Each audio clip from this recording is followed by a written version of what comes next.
नमस्कार, मैं रघुनाथ प्रसाद आज चर्चा कर रहा हूँ।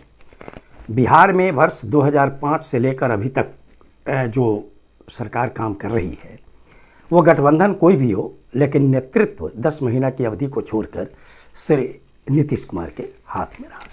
और श्री नीतीश कुमार जी ने बिहार के विकास के लिए, लोगों के कल्याण के लिए और खासकर सामाजिक न्याय के वर्ग, अनुसूचित जाति, जनजाति, अत्यंत पिछड़ा वर्ग, माइनॉरिटीज़ के साथ ही महिलाओं के लिए उन्होंने बहुत अच्छे काम किए।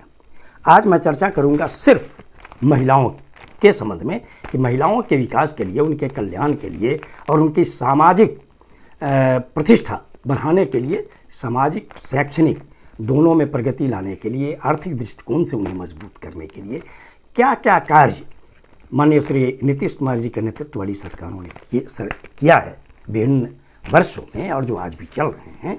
इससे महिलाओं का वास्तव में सशक्तिकरण हुआ है। और कुछ योजनाएं तो बहुत ही महत्वपूर्ण हैं, जैसे बालिका साइकिल योजना, जिसने शिक्षा में उत्तरोत्तर प्रगति की महिलाओं के लिए। और आज ऐसा है कि बिहार बोर्ड में अपीयर होने वाले मैट्रिक और इंटर की परीक्षाओं में लड़कियों की संख्या और लड़कों की संख्या लगभग बराबर हो गई है।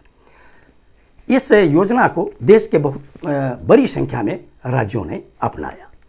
जीविका दीदी की योजना मैं समझता हूँ कि 1 महीना के अंदर की बात होगी, कहीं पर कार्यक्रम में माननीय प्रधानमंत्री जी ने जीविका दीदी योजना की भी प्रशंसा की है। और हो सकता है कि इस योजना को भी पूरे देश के स्तर पे लागू करने की बात हो। नल जल योजना तो पूरे देश में अब लगभग चलने भी लगी है। मैं चर्चा करूं जिसको यूपीए सरकार के समय तत्कालीन माननीय प्रधानमंत्री श्री मनमोहन सिंह जी ने हाथों हाथ लिया था और उन्होंने सभी राज्यों को लिखा था कि बिहार ने जो ये किया है ये सभी राज्यों में होना चाहिए। और आज देश के 20 राज्यों में ग्रामीण निकाय और नगर निकायों में 50% आरक्षण महिलाओं को है। मैं सबसे पहले चर्चा करता हूं बिहार में महिलाओं के सशक्तिकरण के लिए श्री नीतीश कुमार जी के कदमों की।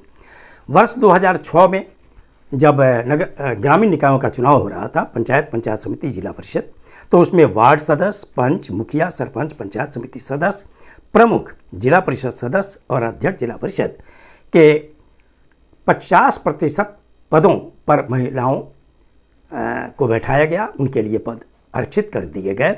और स्वाभाविक बात है कि जो उनके लिए आरक्षित सीट नहीं थी उससे भी वो जीत कर आए। और मैं समझता हूँ कि ये प्रतिशत, चूँकि 2006, 11, 16 और 2021 में चुनाव हुए हैं और अभी के समय में महिलाओं का प्रतिशत ग्रामीण निकायों में 65% के आसपास है।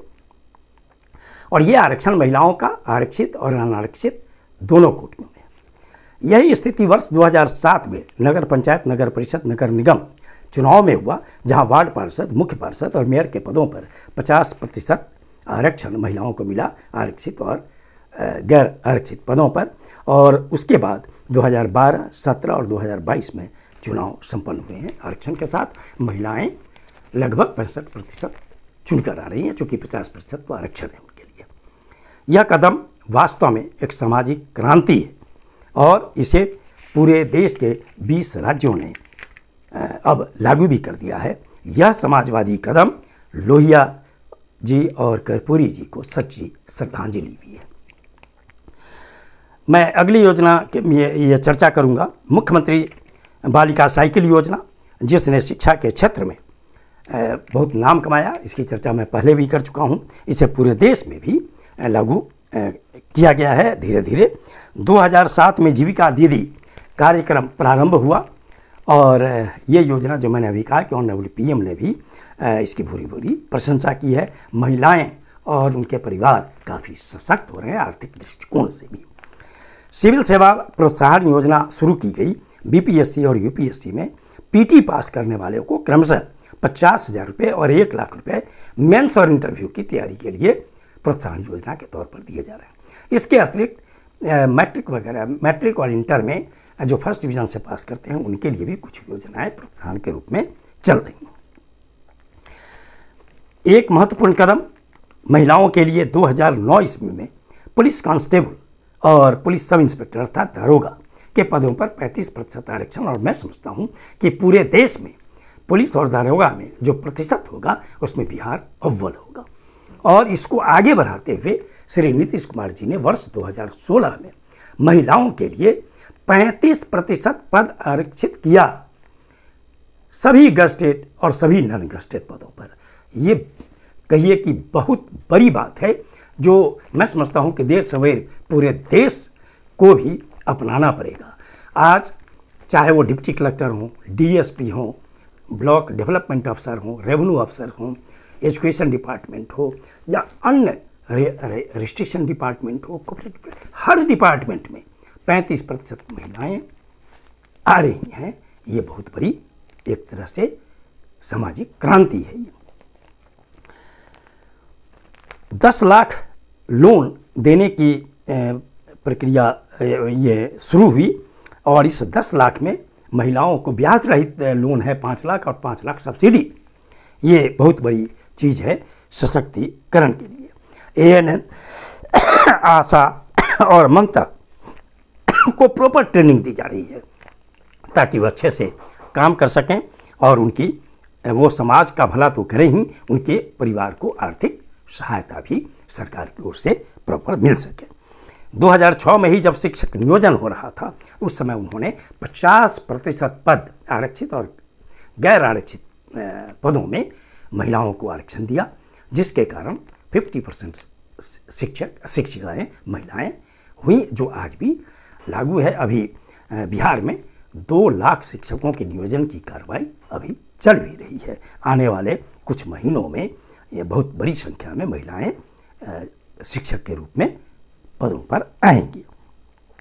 मुख्यमंत्री अक्षर आंचल योजना के अंतर्गत जो मार्जिनलाइज्ड क्लास है उनको भी लिटरेट बनाने की कार्रवाई की जा रही है।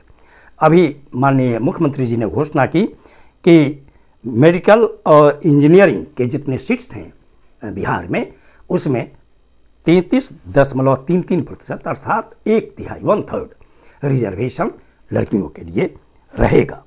मुख्यमंत्री कन्या सुरक्षा योजना है, जो जन्म लेने पर 2000 रुपया दिया जाता है।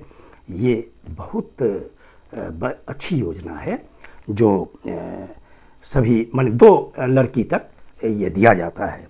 और सबसे महत्वपूर्ण काम महिलाओं की प्रतिष्ठा के लिए, परिवार की सुदृढ़ता के लिए माननीय मुख्यमंत्री जी का कदम, सभी दलों की सहमति प्राप्त कर 2016 में शराबबंदी लाना है।